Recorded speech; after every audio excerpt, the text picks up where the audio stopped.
നമസ്കാരം, സിറ്റി ന്യൂസിലേക്ക് സ്വാഗതം. കണ്ണൂർ APJ അബ്ദുൽ കലാം സ്മാരക ലൈബ്രറി പാതിവിലക്ക് ഇരുചക്ര വാഹനങ്ങൾ വാഗ്ദാനം ചെയ്യുന്നത് തട്ടിപ്പിന്റെ ഭാഗമാണെന്ന് DCC general secretary T Jayakrishnan.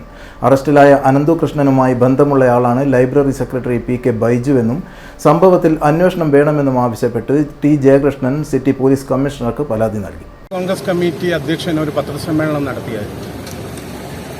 Ananthu കൃഷ്ണനുമായി ബന്ധപ്പെട്ട തട്ടിപ്പുകളെക്കുറിച്ചും അതുപോലെ തന്നെ കണ്ണൂരിൽ അതുമായി കേന്ദ്രീകരിച്ച് APJ ലൈബ്രറിയുമായുള്ള ഇടപാടിനെക്കുറിച്ചുമൊക്കെ അന്ന് വൈകുന്നേരം തന്നെ APJ ലൈബ്രറിയുടെ സെക്രട്ടറിയുടെ ഒരു പ്രസ്താവനയും മീഡിയ കവറേജും കണ്ടു.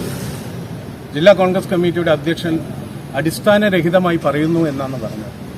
ഞങ്ങൾ ഇന്ന് ജില്ലാ പോലീസ് കമ്മീഷണർക്ക് APJ ലൈബ്രറിയുമായി അതിൻ്റെ സെക്രട്ടറി ഉൾപ്പെടെയുള്ളവർ ബൈജു അനന്തു കൃഷ്ണനുമായിട്ടുള്ള ബന്ധത്തെക്കുറിച്ചുള്ള തെളിവുകൾ മുഴുവൻ ജില്ലാ പോലീസ് മേധാവിക്ക് നൽകിയിട്ടുണ്ട്.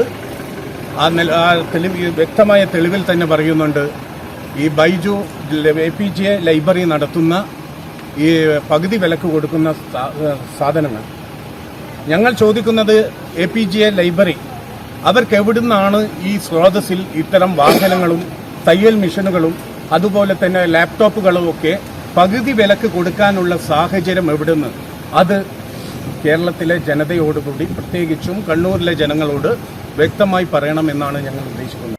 അനന്തു കൃഷ്ണൻ മലയാളികളെ പറ്റിച്ച പോലെ പാതിവില തട്ടിപ്പിന് കളമൊരുക്കുകയാണ് APJ അബ്ദുൽ കലാം സ്മാരക ലൈബ്രറി എന്നാണ് കോൺഗ്രസ് നേതാവ് T ജയകൃഷ്ണന്റെ ആരോപണം. കണ്ണൂർ കേന്ദ്രീകരിച്ചാണ് ലൈബ്രറിയുടെ പ്രവർത്തനം. സീഡ് സൊസൈറ്റിയുടെ വാഗ്ദാനം തന്നെയാണ് APJ അബ്ദുൽ കലാം സ്മാരക ലൈബ്രറിയുടേതും.